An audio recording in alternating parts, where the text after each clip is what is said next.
Trust the profits. It's the formula here. Today, we're going to be talking about the Sam Davis Stakes. It is a race that's going to be run this February 11th. It's a Saturday at Tampa Bay. It's a G3, 8.5 furlongs. That is 1 1/16 mile, and it is a Derby prep race.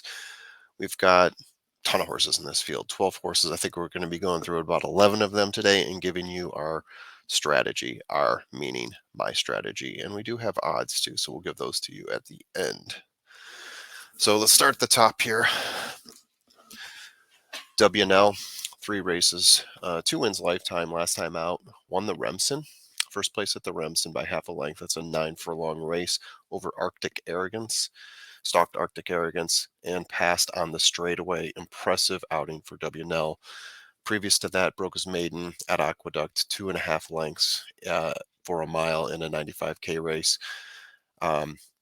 Pretty high in WNL. I think this is going to be a strong horse, a tough horse to beat, and currently the morning line favorite. Dreaming of KONA, 3 races, 2 wins, 1 third place. Winner of the Mucho Macho Man Stakes after Legacy Isle was DQ'd, beating Lord Miles, who was also starting a charge during that race, but disappointed last week in the race that we had previously spoken about.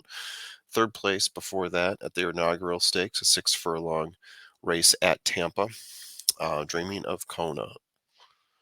Litigate.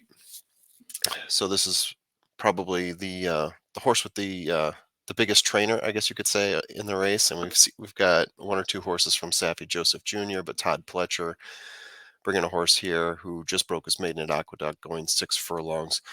Last time out at Gulfstream, 6 furlong race in AOC, coming in second place to Cyclone Mischief, 5 3/4 lengths behind in that race. Litigate, purely based on the trainer and jockey combination here, is going to be a challenger. Classic Legacy broke his maiden last time out on the 3rd try, going 7 furlongs at Aqueduct, winning by 3.5 lengths in a Spartan field. I put Sparty field. That's supposed to be a Spartan field. It was a small field. Previous to that, came in second by 4 lengths in a 7 furlong maiden race. Classic Legacy consideration here. William Mott, the trainer. Champion's Dream.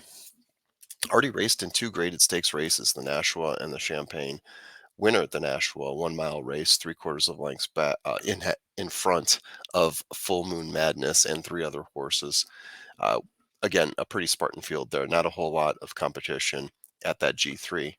In the Champagne, 5th place finish in a deep field, 16 lengths behind Blazing Sevens, Verifying Gulfport, and Andiamo a Frenze. Last time out, it got a 2nd place finish to ZYDECEAUX at the Pasco Stakes, a 7 furlong affair at Tampa Bay. Mark Casse horse here, Champion's Dream. Laver, 5 races, 1 win, 2 second places, lifetime for Laver. Broke his maiden on the 4th try at Churchill Downs in a 120K maiden special weight, 1 miler, winning by a neck with Louis Saez on the mount. Last race out, 5th place at the Mucho Macho Man, 2 1/4 lengths behind the winner there. Never really getting close to the main pack. Only race at 8.5 furlongs. Held the lead before eventually yielding to 10 days later, eventually placing second in that race, but 3 1/4 lengths. First 2 races were on dirt. So first 2 races were on turf. Career on dirt, 1 win, 1 second place in 3 races. So it looks a little bit more impressive than the 5, 1, and 2. Also a jumping class and lower tier jockey. Mentioned before, Louis Saez is on the mount when he broke his maiden. Had Saez a couple times, Gaffleone, I believe, a couple other times. Going to Jose Morales, no offense there, but obviously a drop in jockey class, so to speak. Prairie Hawk, 2 wins in 3 races. 2 wins in the last 2 starts, both at Tampa Bay, 1 mile and 40 yards in both of those. Last time out, a 1-length winner over Groveland, who's also in this race and pictured here, in a 75K AOC race. Previous to that, broke his maiden at Tampa Bay, winning by 2 3/4 lengths in a 32K maiden special weight. This is one of the Saffie Joseph Jr. horses in this race. Worthington, Michael Maker horse. 2 wins in 4 races. All of them come on turf, though. So this is a turf horse trying to make it on dirt, trying to compete with some of the other dirt horses and get some points. maybe move his way into the Derby conversation. We'll see what happens. Last time out, third place finish at the Dania Beach Stakes at 100K race, a 1 miler at Gulfstream, finishing 3 3/4 lengths behind Candidate and Major Dude. Previous to that, had 2 turf wins, a 127K allowance race, going 1 mile, winning by 2.5 lengths. And at Keeneland, half-length win over Miranda Wrights there, breaking his maiden. It's been an impressive turf horse here, Worthington has. Also, he's getting the start in the one hole here, so definitely some considerations if he can make that swap over to dirt. ZYDECEAUX, 3 wins in 5 starts. Pretty impressive for such a short career. But the drawback here is all of his starts have been 7 furlongs or fewer. Won the Pasco by a neck over Champion's Dream, who we just mentioned earlier. Previous to that, won a 25K SOC, 7 furlongs. But again, I've got concerns over distance here. We're jumping up to 8.5 furlongs from 7. Can he make it? Also, maybe a little bit of a bump up in class for him as well.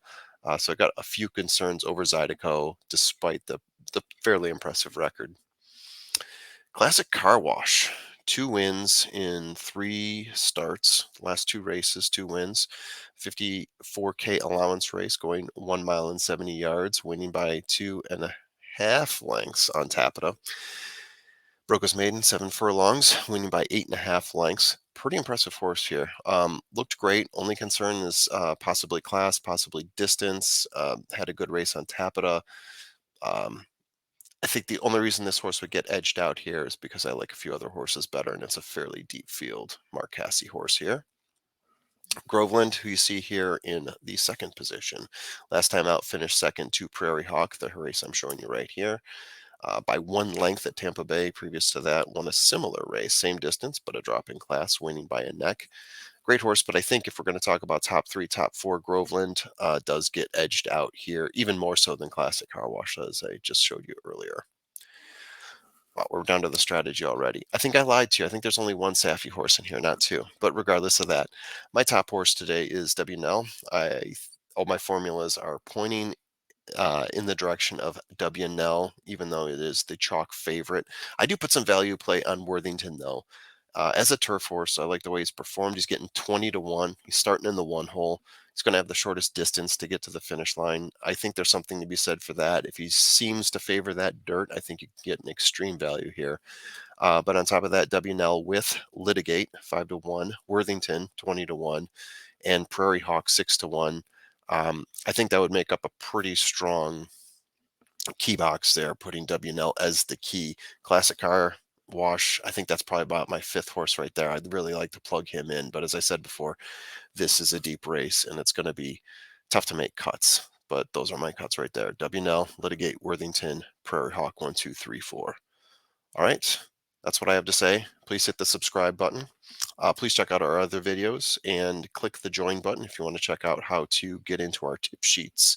Other than that, let me know what you think of this race. Let me know if you agree, disagree. I'm sure there's plenty of you with opinions out there, and I can't wait to hear them. See ya.